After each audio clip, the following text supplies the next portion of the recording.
దేవునికి స్తోత్రము, దేవదేవుని కొందరములు. ప్రభు అయినటువంటి యేసుక్రీస్తు నామములో మీ అందరికీ శుభములు తెలియజేస్తున్నాను. ప్రియా సహోదరి సహోదరులారా, ఈ ఉదయకాల సమయంలో దేవుని యొక్క వాక్యం సెలవుస్తుంది. ఈ దినాల్లో మనం చూసుకున్నట్లయితే దేవుని యొక్క బిడ్డలైనటువంటి మనమే సంఘంలో దేవుణ్ణి స్తుతిస్తూ ఆరాధిస్తూ కూడా అనేకమంటి సమస్యల్ని తీసుకొస్తూ ఉంటారు. సంఘాల్లో నేటి దినాల్లో చూసుకున్నట్లయితే సరైనటువంటి ఆతిథ్యం కనుక ఇవ్వకపోతే సంఘాల్లో సమస్య. సంఘంలో ఉన్నటువంటి నాయకుడికి కానీ లేకపోతే సంఘ పెద్దకు కానీ నాయకత్వం ఇవ్వకపోయినట్లయితే, లేకపోతే అధికారం ఇవ్వకపోయినట్లయితే సంఘంలో సమస్యలు లేవనెత్తుతున్నాయి.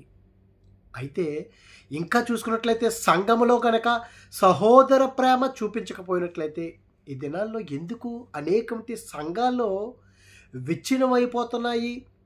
సంఘాలు ఐక్యత కలిగి సంఘంలో సహోదరులు లేకపోతే విశ్వాసులందరూ కూడా ఎందుకు వారు ఒక చోట నుండి మరొక చోటకు వెళ్ళిపోతున్నారు అని అంటే కారణం మొట్టమొదటి చూస్తే ప్రేమ, సహోదర ప్రేమ.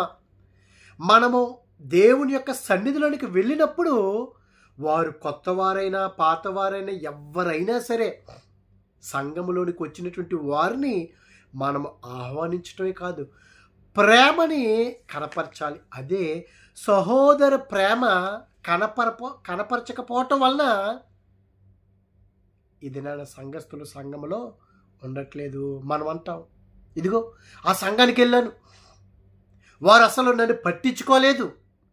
కానీ మనల్ని పట్టించుకోవాలని మాత్రం సంఘానికి వెళ్ళొద్దు. సత్యమైనటువంటి వాక్యం ఎక్కడుందో అక్కడికి వెళ్ళాలి. కానీ సంఘములో సమస్యలు ఏ విధంగా తలెత్తుతున్నాయంటే ఇదిగో ఎవరు కూడా ప్రేమ కనపరచలేదు. అవును, నిజముగా సంఘములో ఉన్నటువంటి సహోదరులు కానీ సహోదరుమణులు కానీ ఇదిగో సహోదర ప్రేమని కనపరిచినట్లయితే, మనం ఆప్యాయంగా వచ్చినటువంటి వారిని వారితో మాట్లాడినట్లయితే, ఎందుకంటే సంఘానికి వచ్చినటువంటి వారు ఎవరు వస్తారండి? అనేకంటి సమస్యలు, అనేకంటి ఇరుకులు, ఇబ్బందులు, శాంతి సమాధానం లేనటువంటి వారు, భయంకర పరిస్థితులు ఉన్నటువంటి వారు వస్తూ ఉంటారు. అటువంటి సమయంలో వారిని మనం పరిశీలించి ప్రేమతో మనం మాట్లాడి దేవుని యొక్క మాటలతో కనుక మనం బలపరిచినట్లయితే. కానీ దినాల్లో అనేకమంటి సంఘాల్లో సహోదర ప్రేమ లేదు. అసలు ఒకరి గురించి పట్టించుకోరు. వస్తున్నారు వెళ్తున్నారు అట్టుగానే ఉంటుంది. కానీ అయ్యో ప్రతి వారం వస్తున్నారు మీరు బ్రదరు, ప్రతి వారం వస్తున్నారు మీరు సిస్టరు అని కొంతమంది పలకరించారండి. కానీ సంఘంలో మనం దేవుని యొక్క బిడ్డలుగా ఉన్నప్పుడు ఒకరినొకరు మనం పురుకొల్పుకోవాలి, ఒకరినొకరు మనం ఆదరించుకోవాలి, ఒకరికొకరు మనం సహోదర ప్రేమని మనం కనపరుచుకున్నట్లయితే సంఘములో సమస్య అనేది తలెత్తదని దేవుని యొక్క వాక్యం సెలవుస్తుంది. ఇదిగో అపోస్తులుడేంటి యోహాను గారు చిట్ట చివరి క్షణాల్లో, అంటే అపోస్తులందరూ కూడా చనిపోయారు, కానీ ఆయన నిలబడ్డాడు. ఎఫెసులో ఉండి యోహాను రాసినటువంటి 3వ పత్రిక ఆయన రాసి ఉన్నాడు. ఎవరికి రాసి ఉన్నాడు? సంఘంలోనికి, అక్కడ ఉన్నటువంటి సంఘంలోనికి ఇద్దరు సువార్థికులు, అంటే ఇద్దరు మనుషులని కాదు, 2 గుంపులు వెళ్ళినప్పుడు మొదట సువార్త గ్రూపు వెళ్ళి అక్కడ ఉన్నటువంటి పరిస్థితుల్ని యోహాను గారికి వివరించినప్పుడు ఆ చెప్పినటువంటి సంగతుల్ని పరిశుద్ధాత్ముడు ద్వారా యోహాను గారు ఈ 3వ పత్రికని రాసి ఉన్నారు.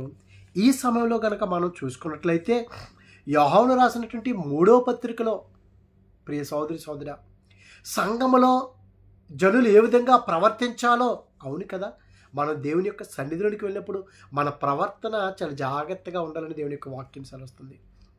ఇదిగో బలులు అర్పించటం కాదు, కానీ మన సహోదరుని కనుక ఒకవేళ మనం ప్రేమించకపోయినట్లయితే, విరోధంగా ఉండినట్లయితే ఆ బలిని పక్కన పెట్టాలి, అర్పణలు పక్కన పెట్టి మొట్టమొదట మనం అక్కడికి వెళ్ళి క్షమాపణ పొందుకోవాలి, క్షమించాలి, లేకపోతే ఆదరించాలి, ప్రేమించాలి. అప్పుడు ఇదిగో సంఘముగా కట్టబడుతుంది.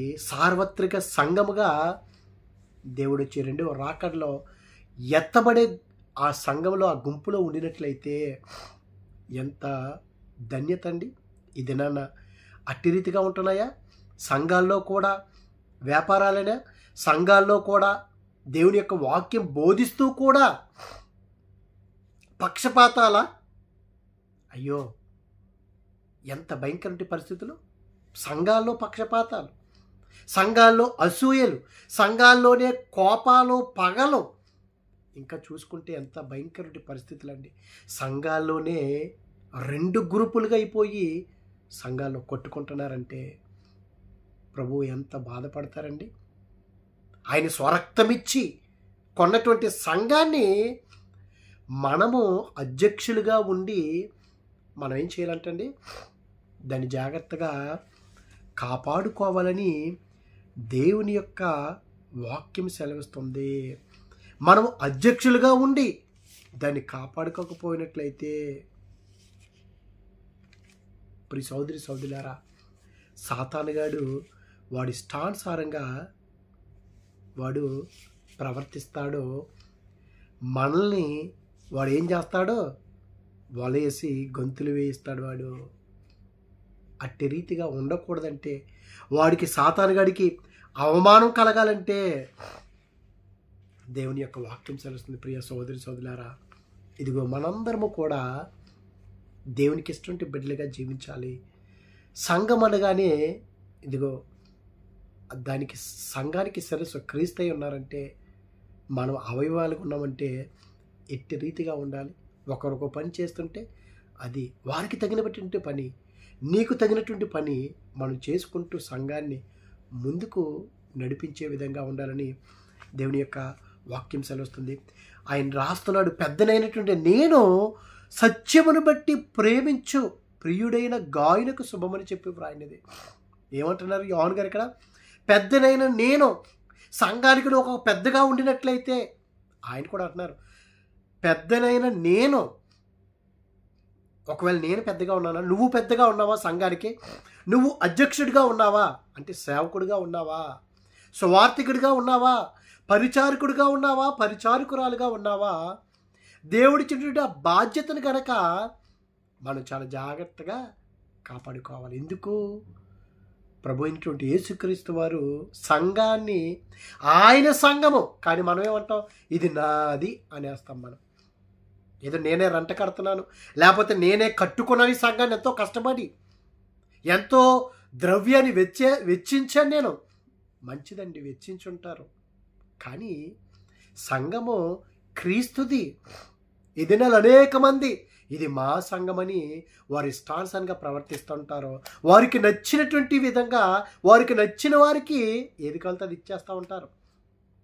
ఏ పదవి కావాలా, అధికారం కావాలా, అన్ని ఇచ్చేస్తూ ఉంటారు. కానీ ప్రభువారు తన స్వరక్తం ఇచ్చి కొనుక్కున్నటువంటి సంఘాన్ని అధ్యక్షులుగా ఉన్నటువంటి మనమంట చాలా జాగ్రత్తగా కాపాడుకోవాలని దేవుని యొక్క వాక్యం సెలవుస్తుంది. ప్రియ సహోదరి సహోదరులారా, దేవుని యొక్క వాక్యాన్ని అనుసరించి మనం నిజంగా నడుచుకోగలుగుతున్నామా? ప్రభు ఆయన అంటున్నాడు, యోహాను గారు అంటున్నారు, పెద్దనైన నేను సత్యమును బట్టి ప్రేమించు ప్రియుడైన గాయనకు శుభమని చెప్పు ఆయనది. మనం ఎవరిని ప్రేమిస్తాం? మనకెవరైతే పెడుతున్నారో, మనకెవరు పెడుతున్నారో, మనం ఎవరికి పెడుతున్నాం వాళ్ళనే ప్రేమిస్తాము. వాడు ఎలాంటోడైనా సరే, దొంగ, అబద్ధికుడా, వ్యభిచార, ఏం అవసరం లేదు, వాడు మనవాడు అంటే చాలు,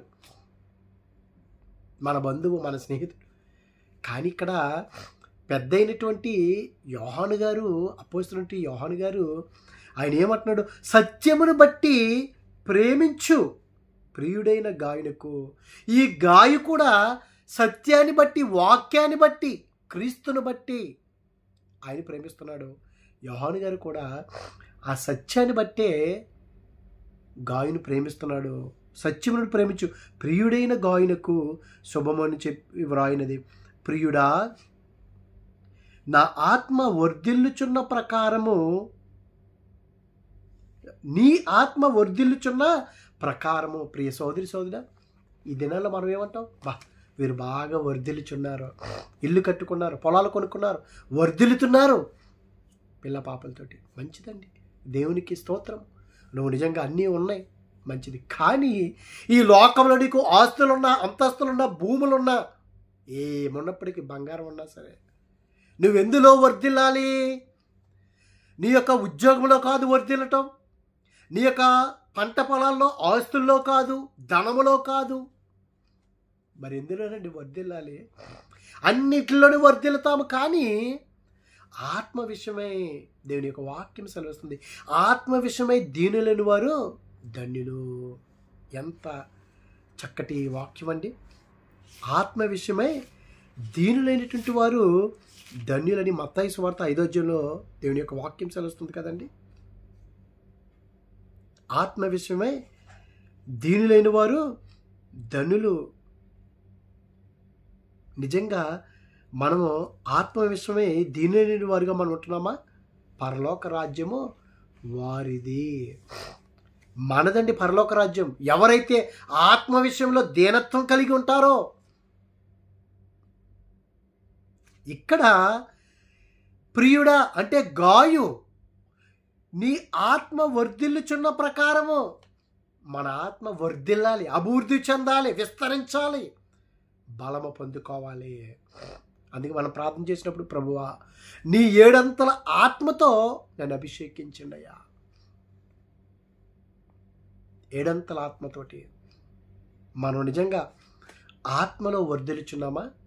ఆత్మ లేనివాడు నావాడు కాదు. నిజంగా మనము దేవుని ప్రభువారమేనా మనము? నీవు ప్రభు యొక్క కుమారుడువేనా, కుమార్తెవేనా? ఎందుకనంటే ఈ దినాల్లో దురాత్మలు, అనేక ఆత్మలు, భ్రమపరిచే ఆత్మలు. ఈ దినాన్న ఏ ఆత్మతో నువ్వు నింపబడి ఉన్నావు? ఈ ఉదయకాల సమయంలో దేవుని యొక్క ఆత్మ చేత కనుక నువ్వు నింపబడినట్లయితే, ఇదిగో నీవు కూడా ఈ గాయు సత్యాన్ని ప్రేమించాడు. సత్యం అంటే వాక్యాన్ని, దేవుణ్ణి ప్రేమించాడు, ఆ వాక్యం మీద నిలబడ్డాడు. కనుక ఇదిగో ప్రియుడా, నీవు ఆత్మలో నీ ఆత్మ వర్ధిల్లుచున్న ప్రకారము నీవు అన్ని విషయములలోనూ వర్ధిల్లుచు సౌఖ్యముగా ఉండవాలని ప్రార్థించుచున్నాను. ఎప్పుడైతే మన ఆత్మ వర్ధిల్లుతాదో, ఆత్మ వర్ధిల్లిందంటే శాంతి, సమాధానం, సంతోషము. ఇవే కదండి మనకి మనిషికి కావాల్సింది. ఎంత డబ్బున్నా సరే నీలో సంతోషం ఉండదు.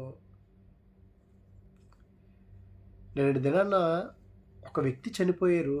మనందరికీ తెలిసినటువంటి విషయమే, ఎవరికి తెలియనటువంటిది కాదు. వారు అంటున్నారు ఒకనొక సమయంలో, ఇదిగో మాకు అన్నీ ఉన్నాయి కానీ కుటుంబంలో సంతోషం లేదు, తినేవారు లేరు అంటున్నాడు ఆయన. ఆ వ్యక్తి చనిపోయారు. ఒక ప్రముఖ వ్యక్తి, సినీ ప్రముఖ వ్యక్తి. మాకు అన్నీ ఉన్నాయి, తినటానికి తినేటంత బోల్డ్ ఉంది అన్నాడు ఆయన. పాపం, కానీ తినేవారు లేరు, సంతోషము లేదు. ఎందుకు? మనకు కావాల్సింది ఏంటి? మొట్టమొదటిగా మన ఆత్మ కనుక వర్ధిల్లినట్లయితే నీకు ఎంత డబ్బున్నా సరే. చార్లీ చాప్లిన్ అనే వ్యక్తి కూడా ప్రపంచంలో తెలియనటువంటి వ్యక్తి లేడు కదండి. మాట్లాడకుండానే అనేక మందిని నవ్విస్తూ ఉండేవాడు ఆ దినాల్లో. ఒక వ్యక్తి, మనిషి.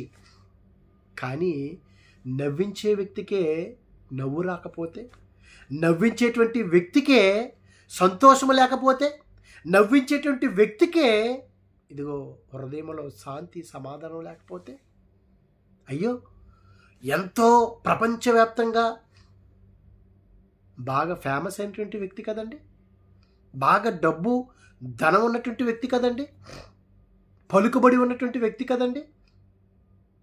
ప్రియ సోదరి సోదరులారా, అతని లోకానుసారంగా వర్ధిల్లాడేమో, ఆత్మానుసారంగా ఆయన వర్ధిల్లలేదండి. నిజంగానే ఒక డాక్టర్ గారి దగ్గరికి వెళ్ళి, నాకు సంతోషం లేదు, శాంతి లేదు, అని అంటే ఆ డాక్టర్ గారు అన్నాడంట, నువ్వు అతని ఏవే చూడు నువ్వు అని అంటే అతడు మారువేషంలో వెళ్ళినట్టుకున్నాడు.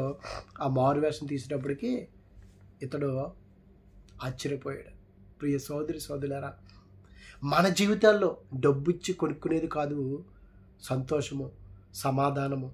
ఇదిగో ప్రభు అయినటువంటి యేసుక్రీస్తు నేనే సత్యం అంటున్నాడు, నేనే మార్గం అంటున్నాడు, నేనే జీవం అంటున్నాడు. ఆ సత్యము దగ్గరికి, ఆ జీవము దగ్గరికి, ఇదిగో ఆ మార్గం దగ్గరికి కనుక నీవు వచ్చినట్లయితే, ఆ మార్గంలో కనుక నువ్వు నిలబడినట్లయితే ఆ జీవాన్ని పొందుకుంటావో, ఆ సత్యాన్ని అనుసరించి నువ్వు నడుచుకుంటావో.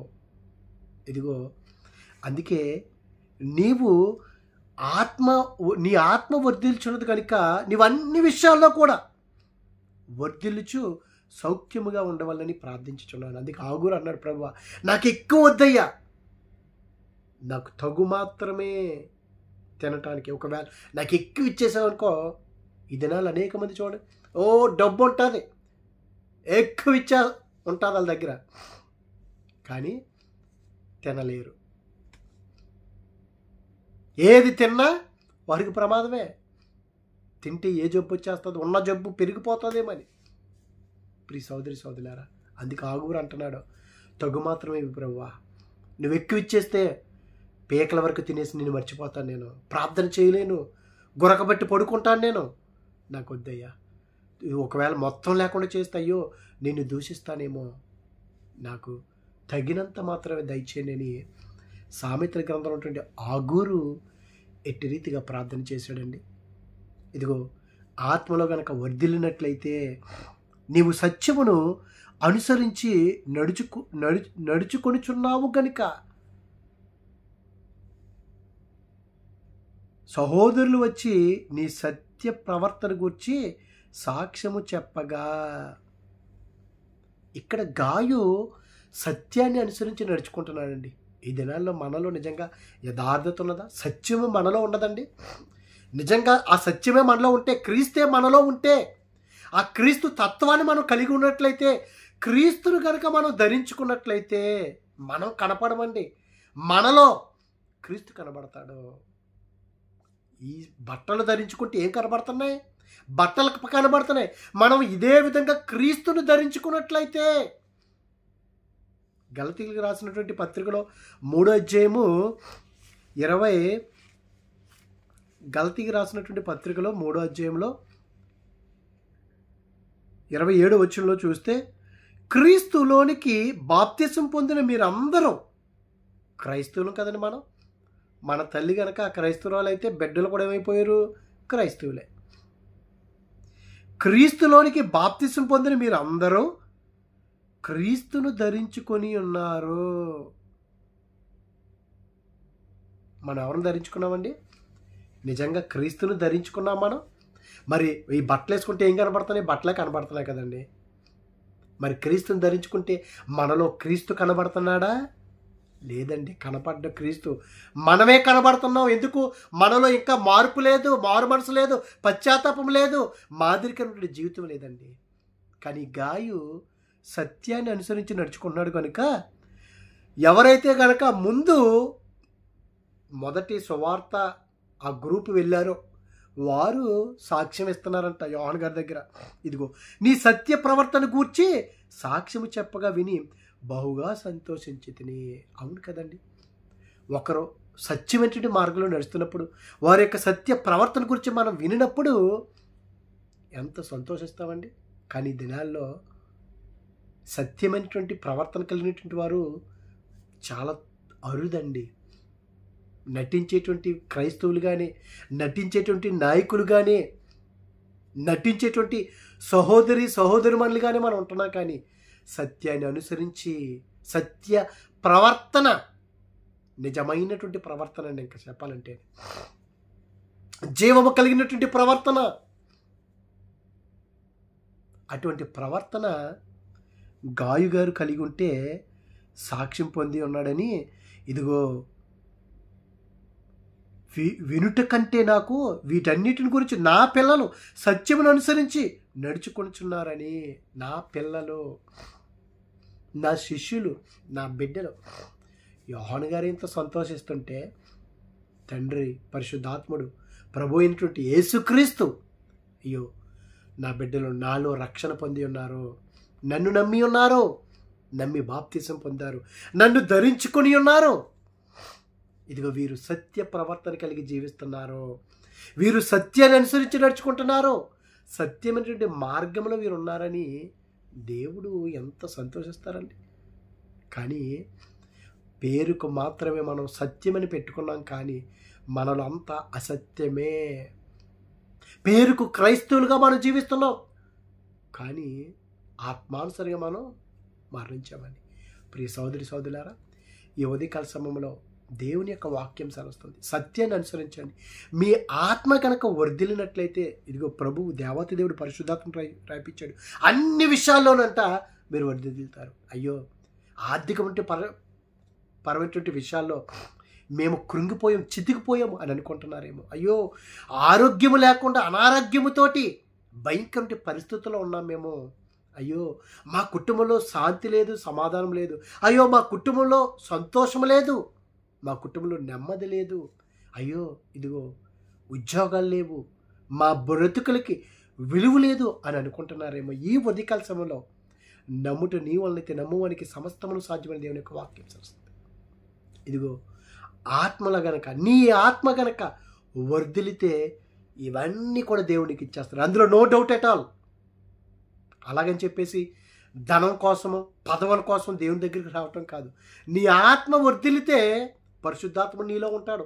నీకు ఏది అవసరమో పరిశుద్ధాత్ముడే దయచేస్తాడు. ఇంకా మనకి లోకానుసరైనటువంటి ఆశలు ఉండవు. నిజంగానే డబ్బు సంపాదించుకోవాలి, లేకపోతే ఏయో కట్టుకోవాలి, కొనుక్కోవాలి, మెల్లో వేసుకుని తిరగాలి, ఇవే ఆలోచనలు ఉండవండి. మనకేం కావాలి అన్నీ కూడా దేవుడు సమకూరుస్తాడు. మనం ఇదిగో శరీర అనుసారంగా ప్రవర్తించేవారు శరీరం మీద, వాటి మీద మనసు ఉంచుతారు. ఆత్మానుసారంగా జీవించేవారు ఆత్మానుసరైన వాటి మీదే మనసు ఉంచుతారు. నీ మనసు ఎప్పుడైతే, నీ హృదయము, నీ ఆత్మ ఎప్పుడైతే వర్ధిల్లుతాదో, అసలు వీటి కోసం నువ్వు పరుగులు పెట్టవో. పరుగులు పెట్టం మనం. ఇదిగో ఆ కుష్టి రోగంతో ఉన్నటువంటి ఆ వ్యక్తి కూడా, ఆ కుష్ఠరోగి రాజుల గ్రంథంలో మనకి 5వ అధ్యాయం, సిరియా రాజు సైన్యాధిపతి అయినటువంటి నయమాను ఎలీషా గారికి పట్టుకెళ్ళి ఇస్తాడండి. ఎన్నో వెండి, బంగారం అన్నీ కూడా గిఫ్ట్లు. నాకొద్దు. ఎందుకు? ఎలీషా గారు ఆత్మలో వర్ధిల్లాడు. అవసరం లేదండి ప్రవక్తకి, సేవకుడికి. నీ ఆత్మ వర్ధిల్లకపోతే నీవన్నీ కావాలి లోకానుసారంగా. ఎప్పుడైతే నీ ఆత్మ వర్ధిల్లుతుందో, నీకు వద్దన్నా సరే నీ వెనకాల వచ్చి పడతానే ఉంటాయి. ప్రియ సోదరి సోదరులు, అందుకే ఈ గేహజీ వర్ధిల్లలేదు, ఆత్మలో నశించిపోయాడు, ధనం వెనకాల పరిగెట్టాడు. ప్రియ సోదరి సోదరు, ఈ ఉదయకాల సమయంలో ఒక్కసారి మనల్ని మనం పరీక్షించుకున్నట్లయితే, ప్రభువా నా ఆత్మను వర్ధిల్లింప చేయి ప్రభువా అని నువ్వు నిజంగా అడిగినట్లయితే, నీ ఆత్మ కనుక దేవునిలో వర్ధిల్లినట్లయితే, ఇదిగో అన్నీ కూడా మనకొద్దు, అసలు మనం వాటి మీద మనసు ఉంచాం, కానీ మన వెనకాల వచ్చి పడిపోతాయండి. ఆరోగ్యమా, ఆర్థికపరమైనటువంటి విషయాల్లోనా, లేకపోతే కుటుంబంలోనా, లేకపోతే నీ బిడ్డలు సరిగ్గా లేరా, నీ ఆత్మ కనుక సరిగ్గా ఉన్నట్లయితే నీ బిడ్డల ఆత్మ కూడా దేవుడు వర్ధిల్లింప చేయగలిగినటువంటి గొప్ప దేవుడు. ఇంకా అనేకటువంటి విషయాలు ఉన్నాయి. దేవుని చేత మరొకసారి మనం చెప్పుకుందాం. ప్రియ సోదరి సోదర, ప్రియమైనటువంటి గాయకు సత్యాన్ని బట్టి, సత్యాన్ని అనుసరించి నడుచుకున్నాడు, సత్య ప్రవర్తన గురించి సాక్ష్యం పొందుకున్నాడు. ఇదేనా నీవు ఎటువంటి సాక్ష్యాన్ని పొంది ఉన్నావు? నీవు ఎటువంటి సాక్ష్యాన్ని కలిగి ఉన్నావో ఒక్కసారి పరీక్షించుకుంటే, నా సాక్ష్యం ఎటువంటి సాక్ష్యం, అసలు మన సాక్షికి ఒక విలువ ఉందా, అసలు మంచి సాక్షిగా మనం నిలబడుతున్నామా లేదా, అది గ్రహించుకుంటే, ఒకవేళ నీకు సాక్ష్యం లేదేమో, ప్రభువా ఒక మంచి సాక్షిగా నన్ను నిలబెట్టి ప్రభువా అని అడిగితే, ప్రియమైనటువంటి గాయకు, ఇదిగో సత్యాన్ని అనుసరిస్తున్నా కనుక ఇదిగో నేను నిన్ను ప్రేమిస్తున్నాను. మనము కూడా పక్షపాతాలు చూపించకుండా, అధికారం కొరకు, సహోదర ప్రేమను మనం చూపించకుండా, మన ఇష్టానుసారంగా ప్రవర్తించడం కానీ సత్య ప్రవర్తన కలిగి ఉన్నట్లయితే నువ్వు అందరినీ ఆదరిస్తావు, అందరినీ ఒకే విధంగా చూస్తావు. కనుక అటువంటి మనసును మనం కలిగి ఉందాం. అటువంటి కృప దేవుడు మనందరికీ దయచేయను కాక. ఆమేన్. పరిశుద్ధుడా, ప్రేమగల తండ్రి, మహిమగల దేవునికి స్తోత్రాలు ప్రభా. ప్రియమైన గాయనకు ఇదిగో దేవా, సత్యాన్ని అనుసరించి నడుచుకున్నాడయ్యా. ఇదిగో తండ్రి, సహోదర ప్రేమని కనపరిచాడు ప్రభా. ఈ దినాల్లో సహోదరు ప్రేమ లేదయ్యా. ఎక్కడ చూసినా కోపాలు, ద్వేషాలు, భయంకరమైన పగలు ప్రభా, అసూయలు ప్రభా, వీటన్నిటి నుండి ప్రభా మమ్మల్ని దూరపరిచి నీ ప్రేమను మేము కనపరచడానికయ్యా నిన్ను ధరించుకుని ఉన్నాం ప్రభా. నీవే మాలో కనపడాలి కానీ మేము కాదయ్యా కనబడటం. అటువంటి కృపను దయచేయమని, ఎవరైతే ప్రభా ఆత్మలో వర్ధిల్లలేకపోతున్నారో ఈ ఉదయకాల సమయంలో వారి ఆత్మను ప్రభా ఉత్తేజింప చేయండి, వర్ధిలింప చేసి సమస్తం వారికి సమకూర్చమని క్రీస్తు నామములో అడుగుచున్నాం పరమ తండ్రి. ఆమేన్, ఆమేన్. God bless you all.